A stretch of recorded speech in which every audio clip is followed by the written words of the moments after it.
কালি চিৰাং জিলাৰ পানবাৰী থানা অন্তৰ্গত দৈমুগুৰিৰ পৰা পুনৰ অস্ত্ৰসহ এজন NDFBৰ লিংকমেন গ্ৰেপ্তাৰ কৰিবলৈ সক্ষম হয় পানবাৰী আৰক্ষীয়ে।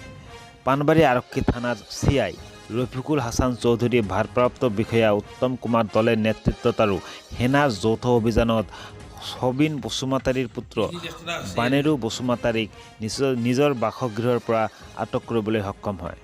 অভিযানত উদ্ধাৰ হয় ফেক্টৰী মেড SBBL এখন বন্দুক। মাটিৰ তলত পুতি থোৱা অৱস্থাত জব্দ কৰে বন্দুকটো। উল্লেখ্য যে যোৱা 13 অক্টোবৰ তাৰিখেও ৰাজু ব্ৰহ্ম নামৰ এজন লিংকমেনক গ্ৰেপ্তাৰ কৰাৰ লগতে বৃহৎ পৰিমাণৰ অস্ত্ৰ-শস্ত্ৰ জব্দ কৰিবলৈ সক্ষম হৈছিল সেনাই। ৰাজু ব্ৰহ্মৰ স্বীকাৰোক্তিৰ ভিত্তিত আজি পুনৰ বানেৰু বসুমতাৰীক এখন বন্দুকসহ আৰক্ষীয়ে গ্ৰেপ্তাৰ কৰে।